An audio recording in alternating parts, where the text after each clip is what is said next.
In the tunnel. In the tunnel. In the tunnel. You're listening to In the Tunnel.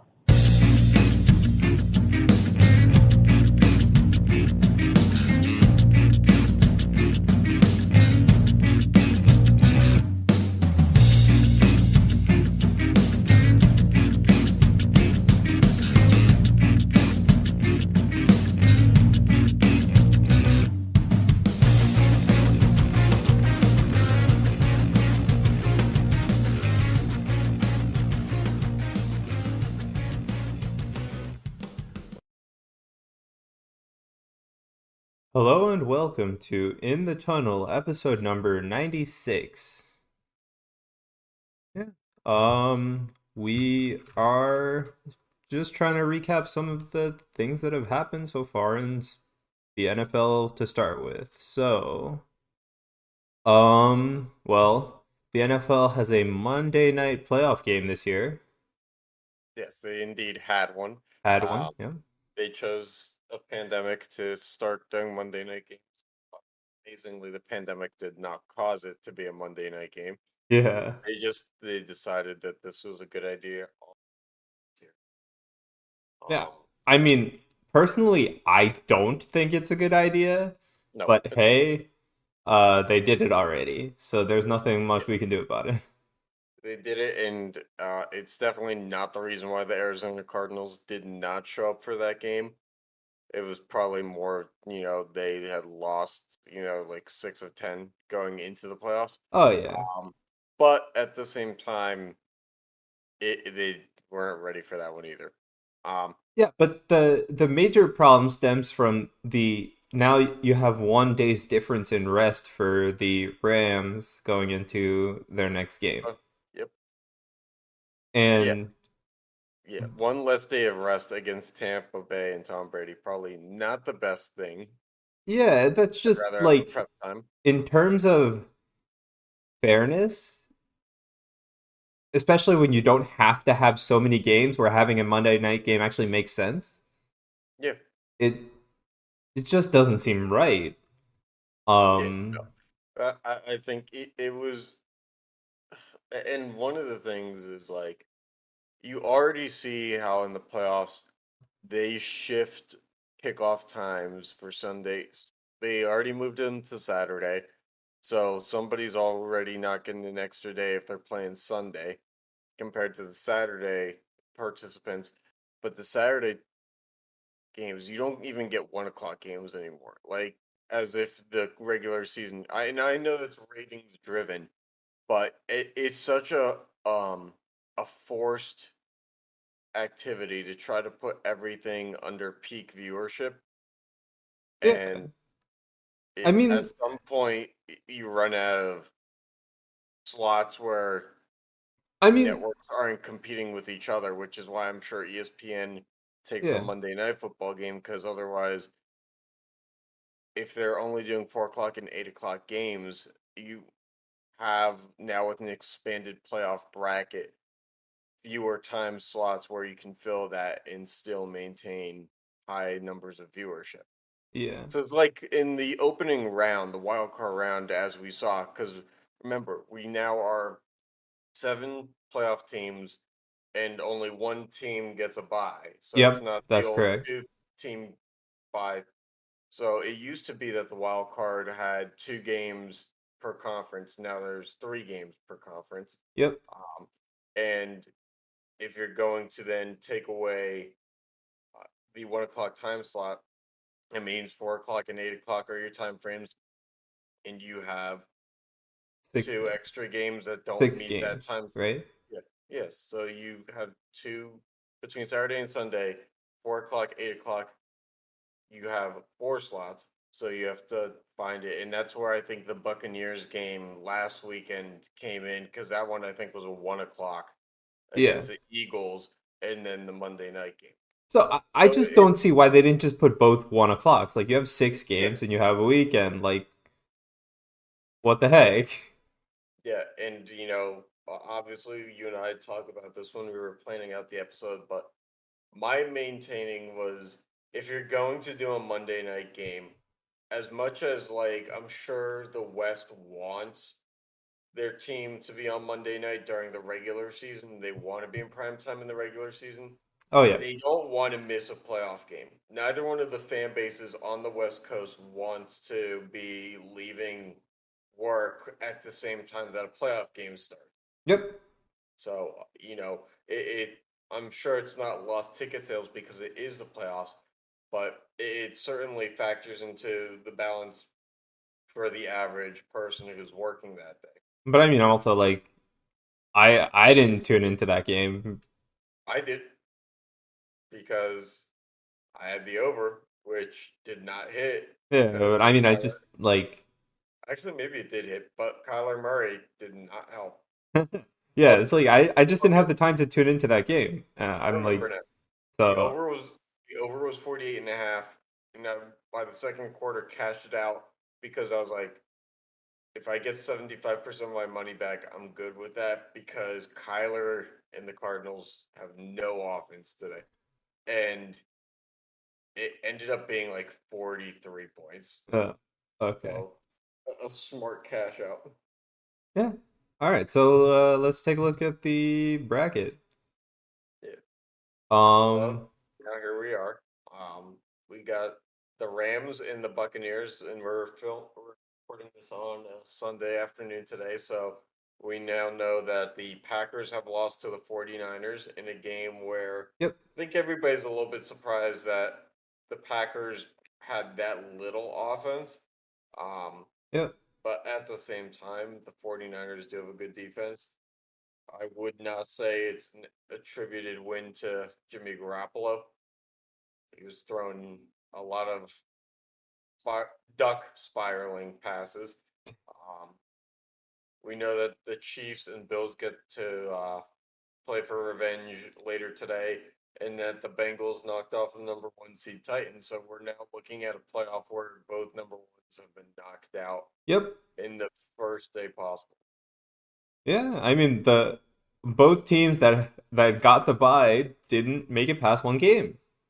And honestly, I say this partly as a Steelers fan because every time the Steelers had the bye, they lost it. But part of me is just against having the bye to begin with because you have to have a certain amount of momentum normally to really hit the playoffs and be strong in the I playoffs. mean, the thing is, right? The bye can also be seen as like it is something you fight for, right? It is why, like, if the bye didn't exist, would you really have teams try and get the first seed? It can be argued that you won't. I'm not saying that that's the truth, but it can be argued that without some type of incentive, then the prestige of the first seed doesn't hold up. I will say this. I think the second bye week meant more when there were 17 games, or means more now with an 18 games regular season and 17 games per team versus the old format with 16 games. Because yes, it's only a 1 game difference, but the toll that another week of the practice and all of that has on the body is probably more notable.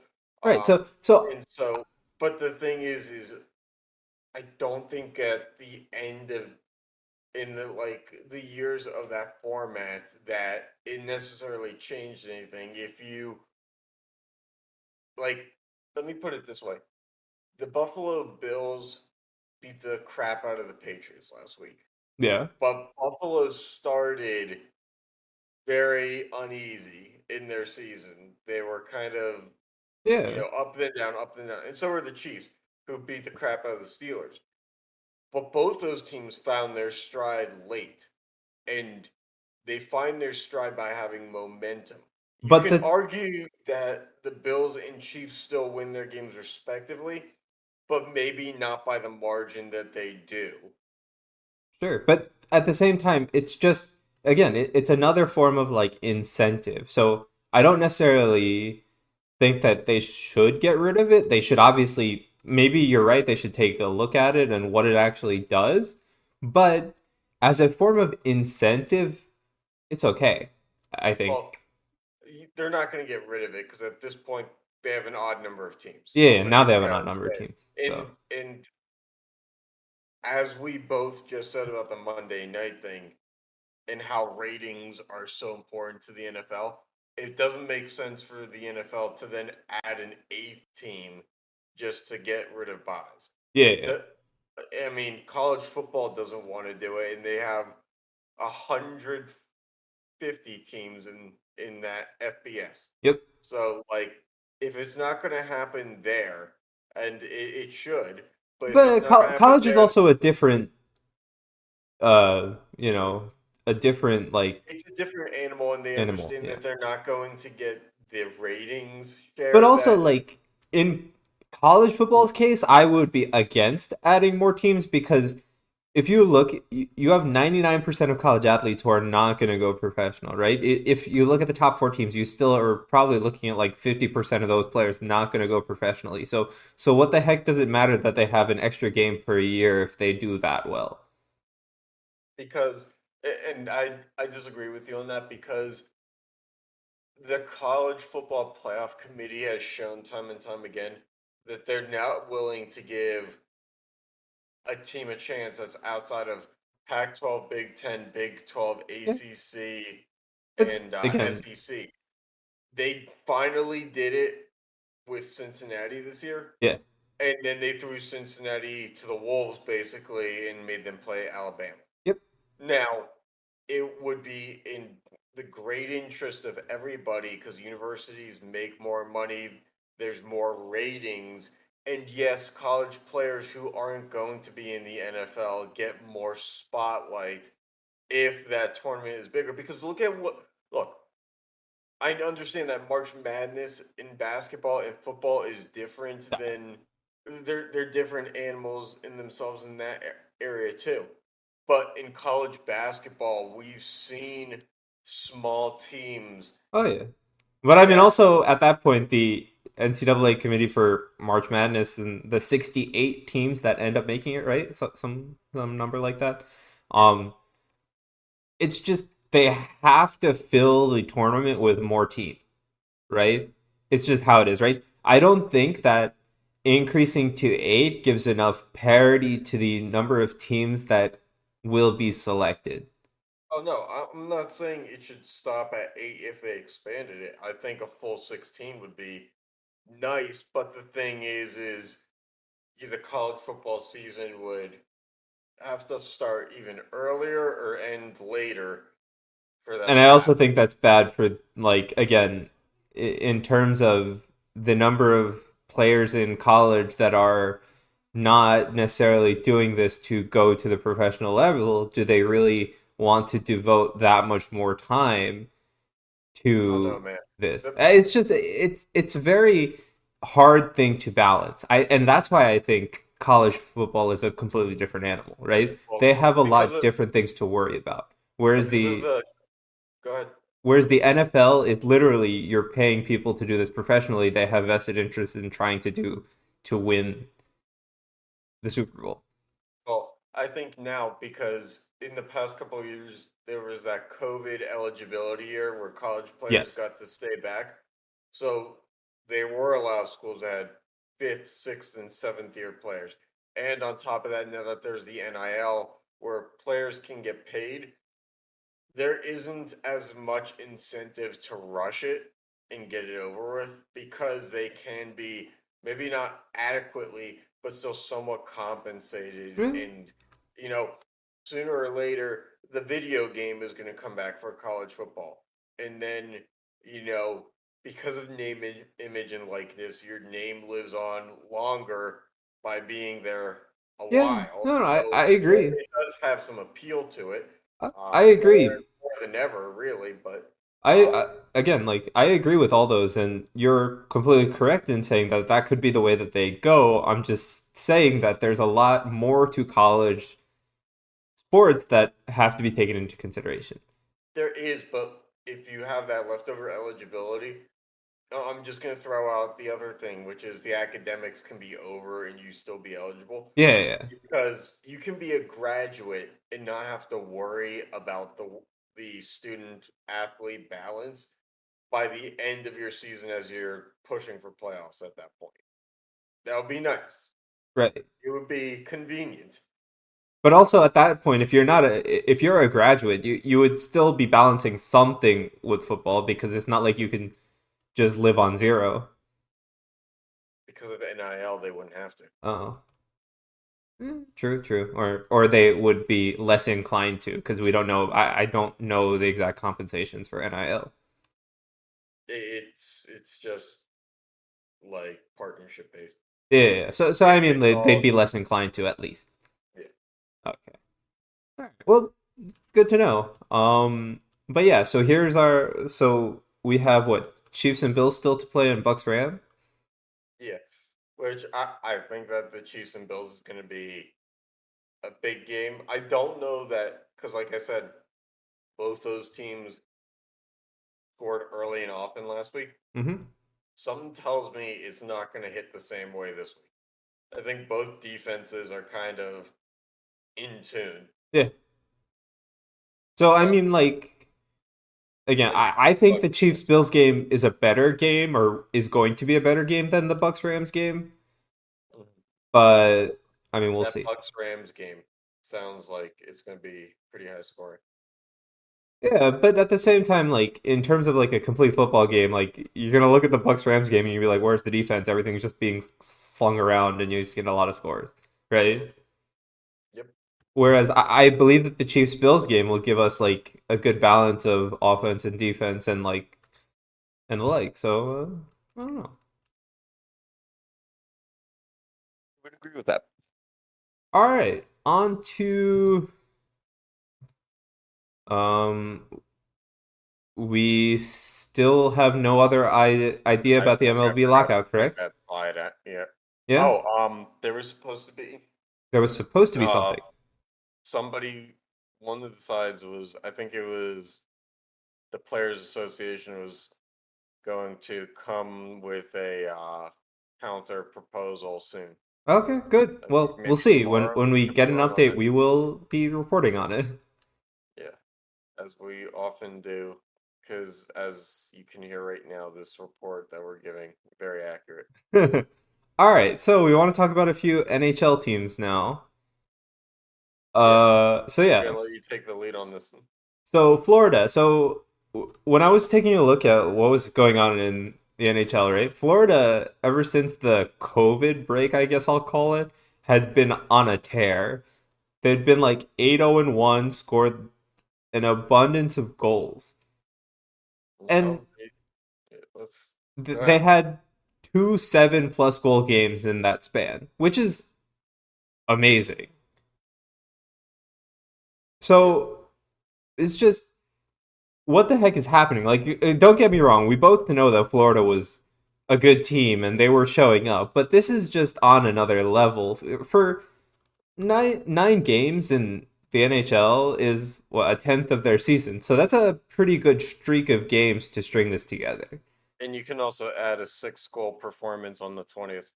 Yeah, again, and they continue on the 20th. They had a 6-goal performance. Like, I was just surprised that they're able to be this hot as a scoring team for this long. They did have a 5-1 loss on the 18th.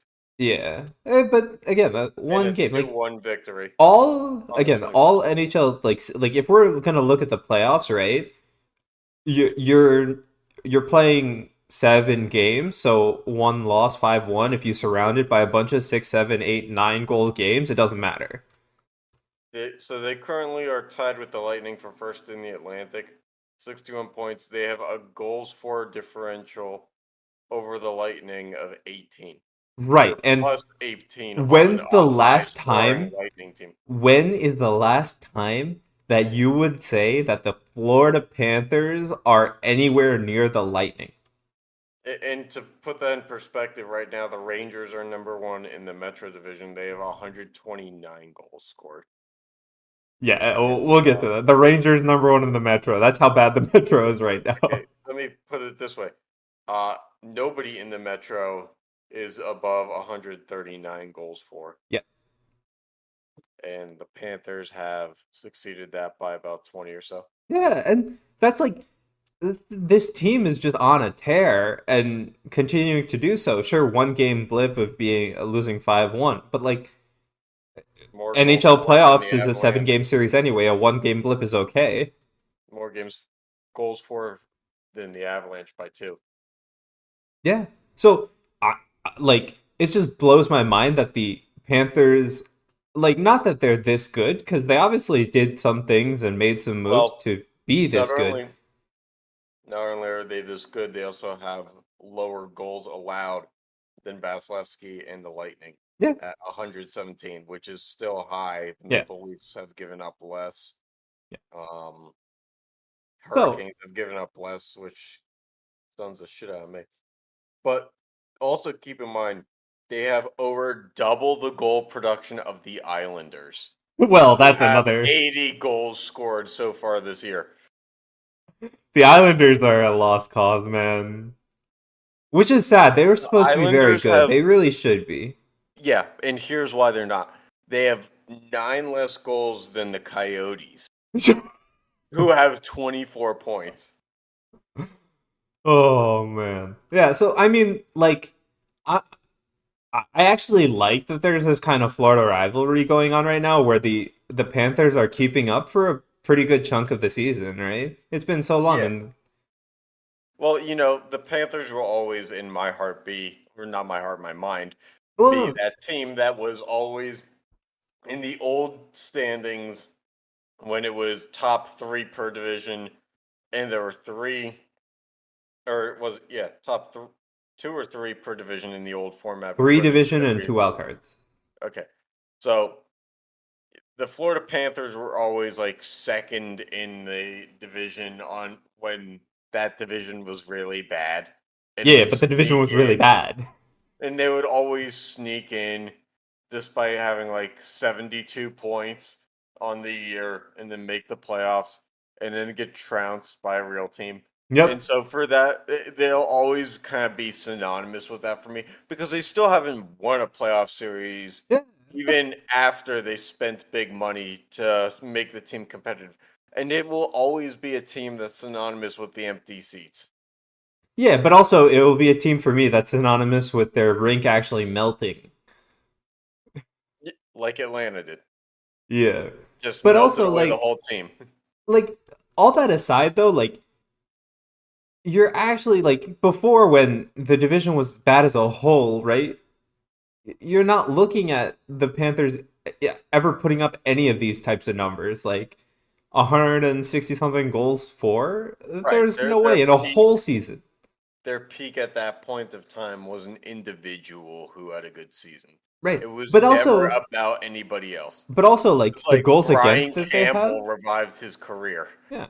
I the goals against that they have, like right now, you would never expect that at this point in the season from the Panthers before. So it's just cool to see that you actually have some type of Florida rivalry going on, and it would be cool to see them meet in for an actual series. Oh yeah, it would be great. Unfortunately, that's not how Yeah. the format works I anymore know. It because would be great. It's not they how the have to format put a works. wild card against everybody else. Yeah. So I mean, one can hope though The in one time, subsequent rounds. the one time where in sports, pegging a weaker team versus a stronger team as a matchup is like, eh. I mean, do we have to? Yeah. So I mean, like, Just kill all the strong. It's like when you get into like when a plane goes down in the Himalayan mountains or something. Is like you got to go after the strongest amount of meat first, and then you go down the line. It's a game of survival. yeah.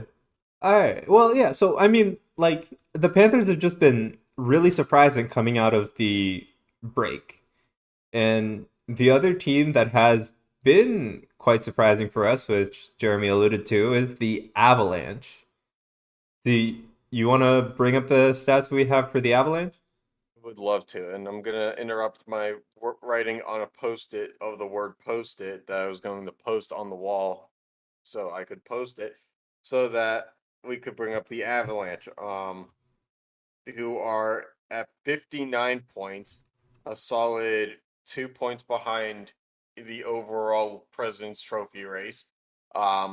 They are 28 wins, 8 losses, 3 overtime losses, with 165 goals for, 118 against, with a goal differential of 47. But more importantly, in their last 10, they're 9-0-1 Yeah, again, like they're having a tear. Also, with I'm a pretty six sure. game win streak. Yeah, they they're having a tear. They've gotten a point in their last 10 games, even though it's an 8 game win streak. They still have a loser's Six game, point in that one loss. 6 game win streak. Yep. So again, they're another team having a tear. It's just like weird how coming out of breaks, like these two teams are just going at it. Like, what the heck did the break do? Breaks usually kill teams in momentum wise, or it takes teams a while to get back to it.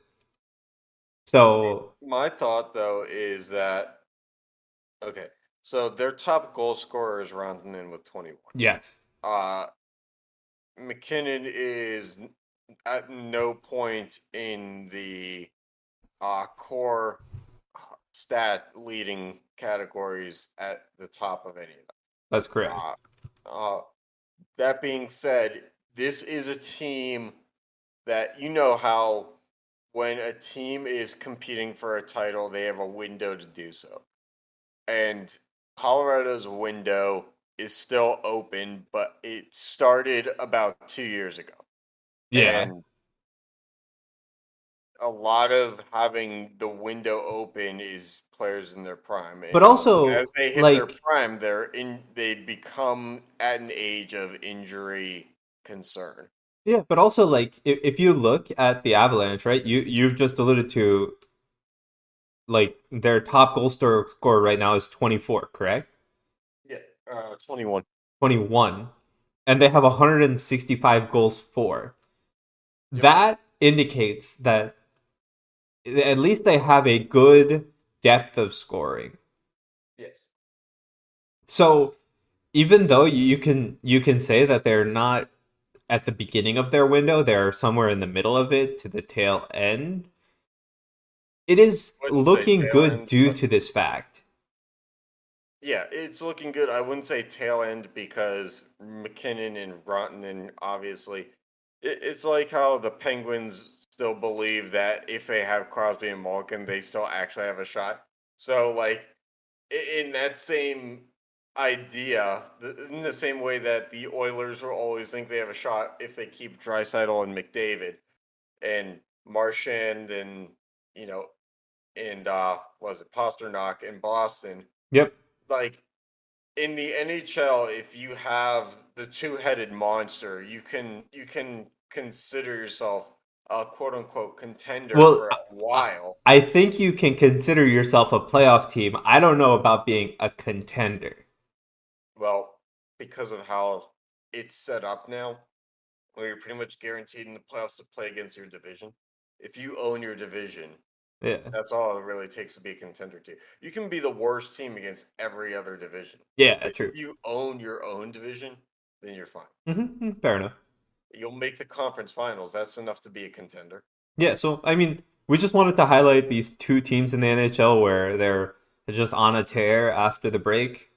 Who do you think of the two teams sustains it more, though, going into the playoffs and carrying it out? I mean, I would love to see Florida do something in the playoffs for once. But Okay. You think going it's off very past much out? performances, you have to say that the Avalanche have the past to back it up. Yeah, because they made the conference final, Yeah. and then So that's my opinion. I would love to see Florida actually do something, win a series, It'd be great. and they deserve something. They've been doing so well. So Yep.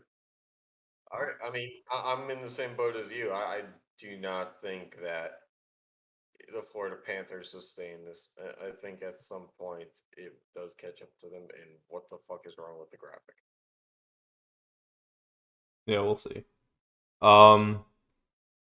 Yeah. Anyway, Moving on. so the league filled the Olympic break with 95 games. I'm pretty sure. Yeah, let's talk about what the league did so that they could, not send players to the Olympics. But let's see what they're going to do now. Yeah, so there's 95 games. I read the Devil schedule, and they added like a 5 game homestand and some other stuff.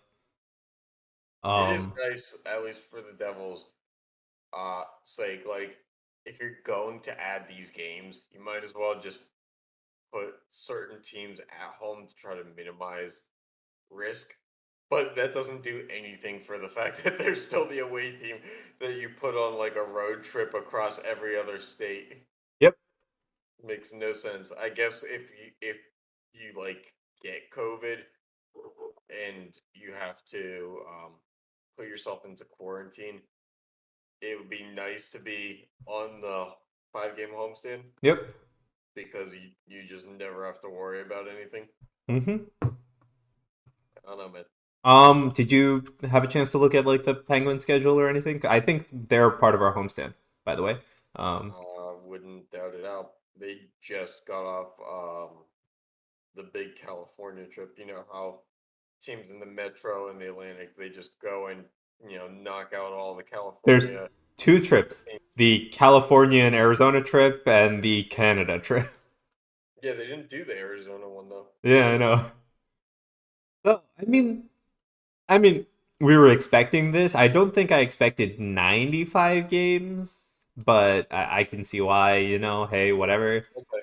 All right, so yeah, we have the same 5 game of homestand too. Because here we go, 20 are actually longer today against the Jets, Coyotes on the 25th, Seattle on the 27th, Detroit on the 28th, So, and Kings on the 30th. so my one concern is they added all these games, yet the season is still ending at the end of April.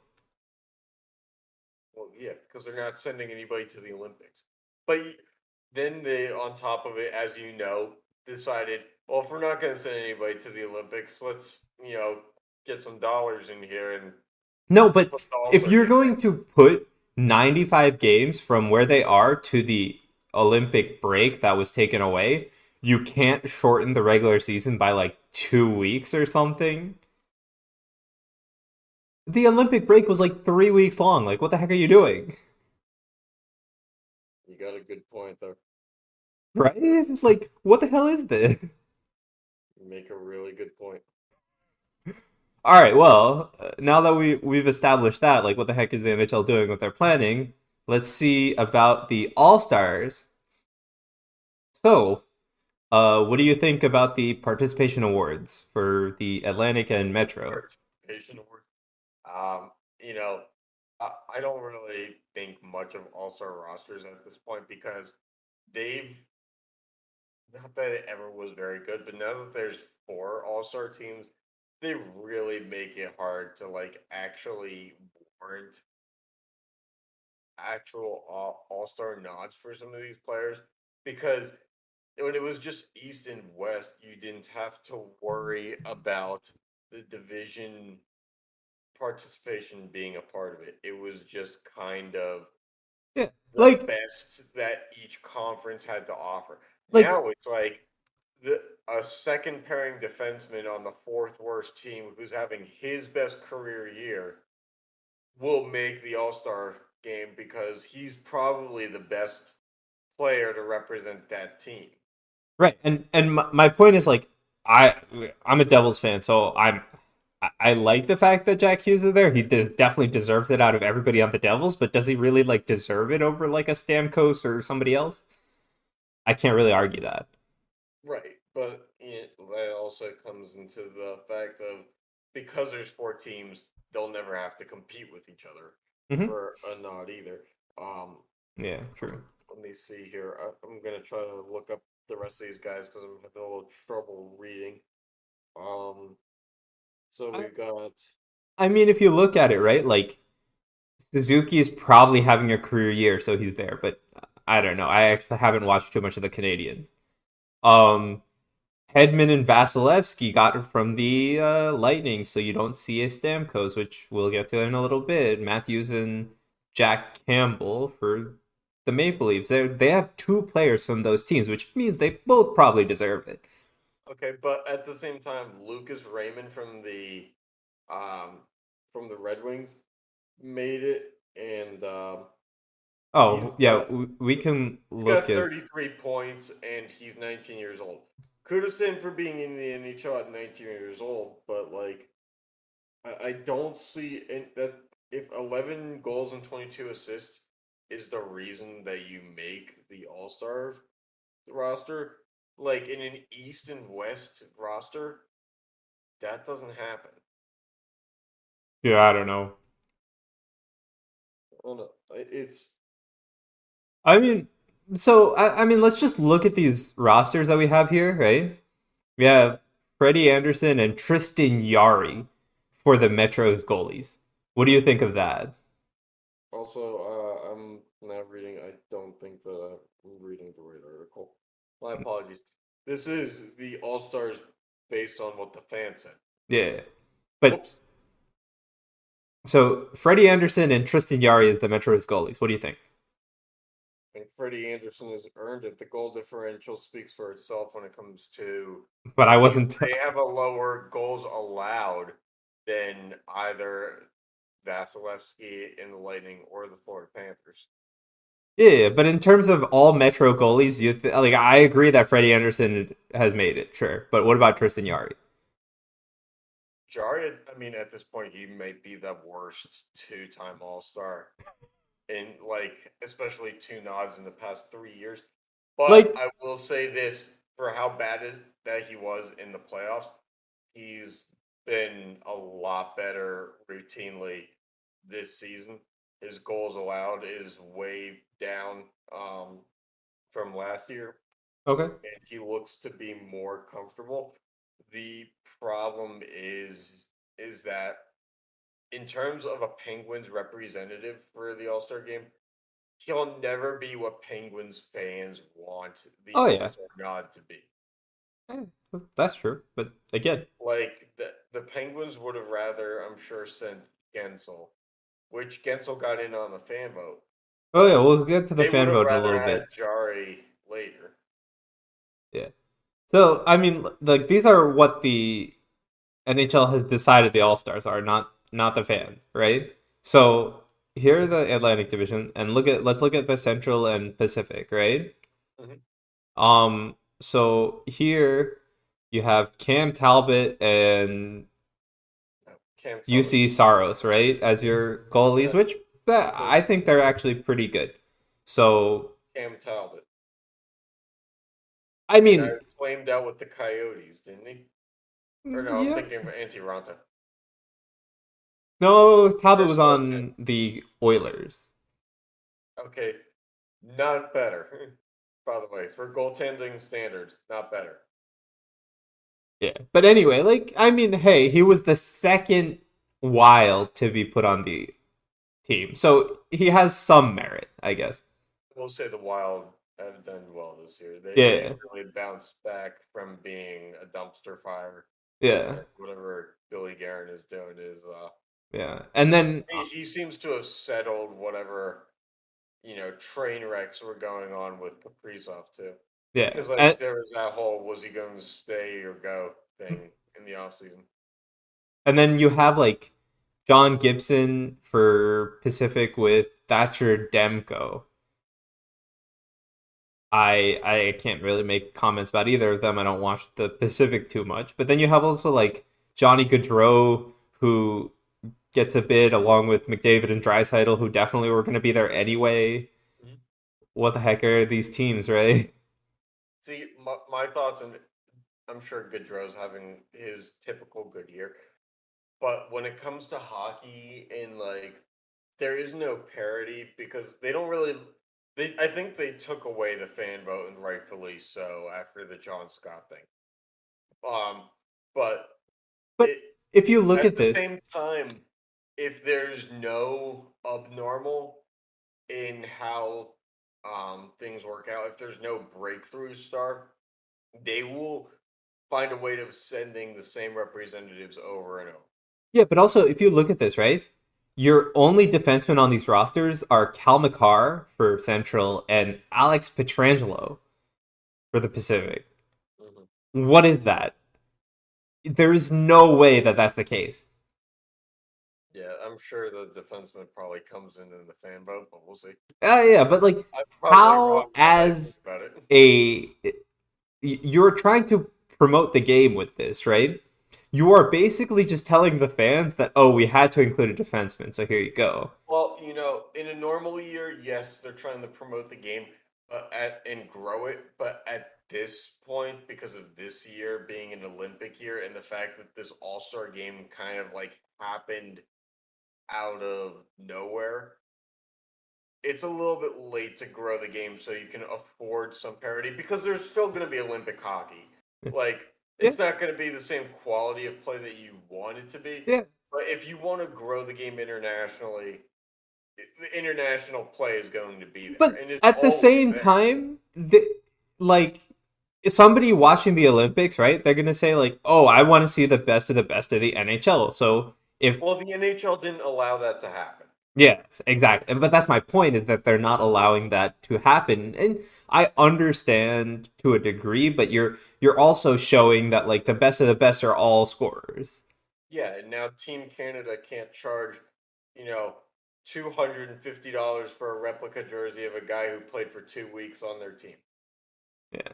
So, last man in, right? And you're actually wrong. All of these guys are forwards. At least there are more goaltenders. Well, you got Stamkos, who had to come in on the fan vote for some reason, so there's that. Ansel came in because was it Kim Atkinson? Yeah, Was the vote in and then decided to not opt to out go. for injury reasons. Yeah. So again, like, what kind of game are you promoting where you're playing 3-on-3 hockey? You still have a defenseman technically on the ice. Like, what kind of game are you promoting? And I mean, like you said, 3-on-3.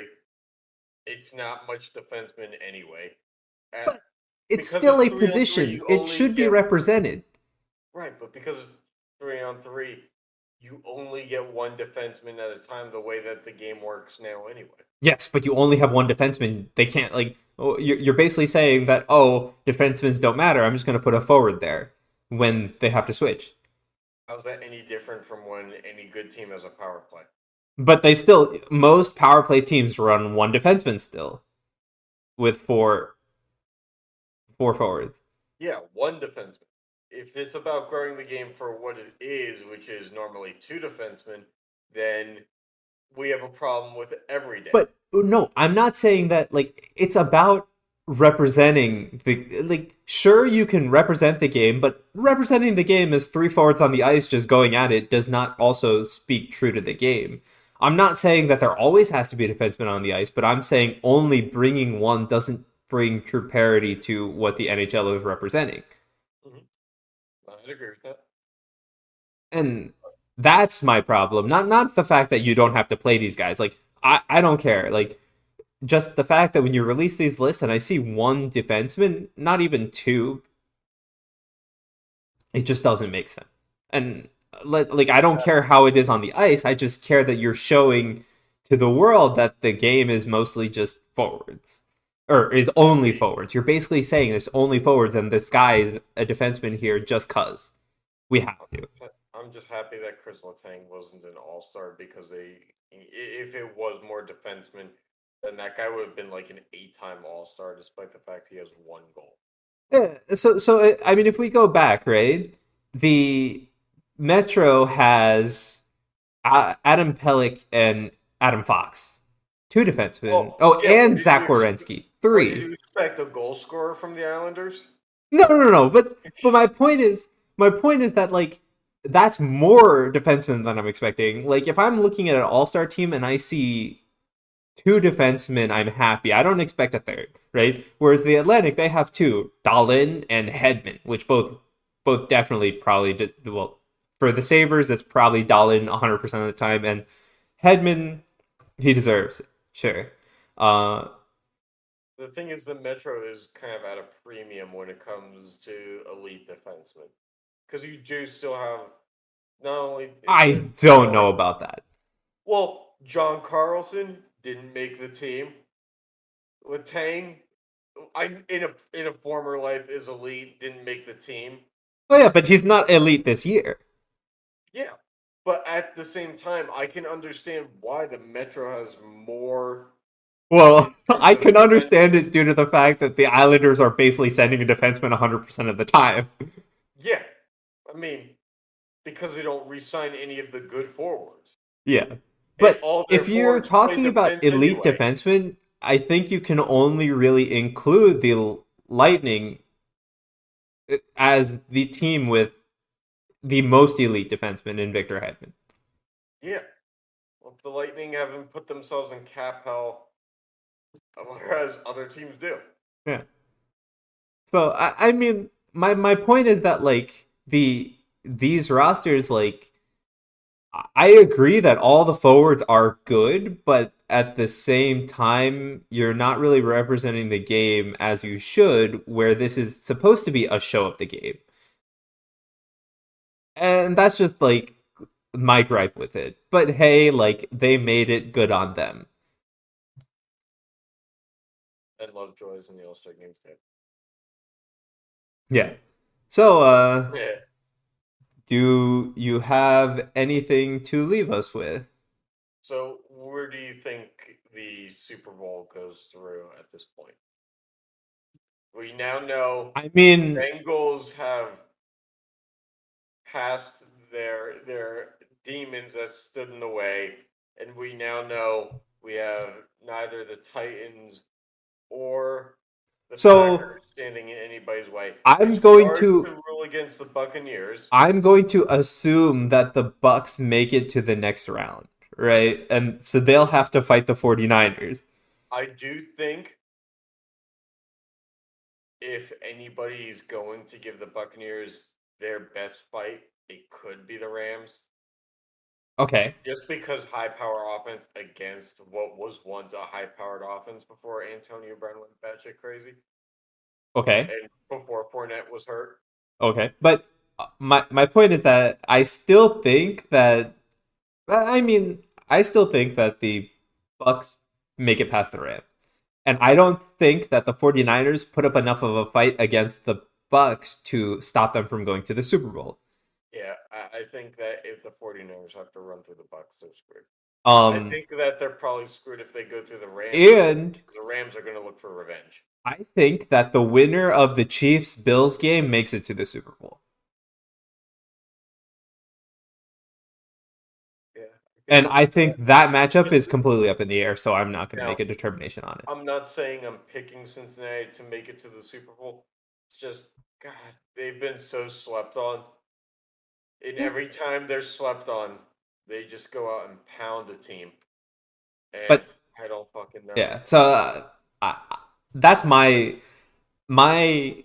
intuition is telling me it's Chiefs or Bucks versus the Chiefs or Bills versus the Bucks.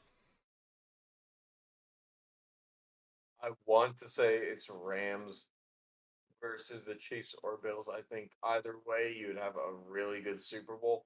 Yeah. I mean, I don't want the Bucks there. I'll be completely honest. I just think like Tom Brady in the Super Bowl is such a overused rhetoric. Yeah. But nothing against him. He totally deserves, like, he's won that much. He's that good. But as a fan, it just gets stale. Yeah, no, I agree. I would say that, like, there's just something wrong after 31 years of the Bengals not winning a playoff game. If they were to make it win the Super Bowl in the first year that they hit the playoffs in this Burrow era, it just wouldn't feel right. Because normally a team has to build up. Because even Mahomes didn't do it in his first year starting. Yep.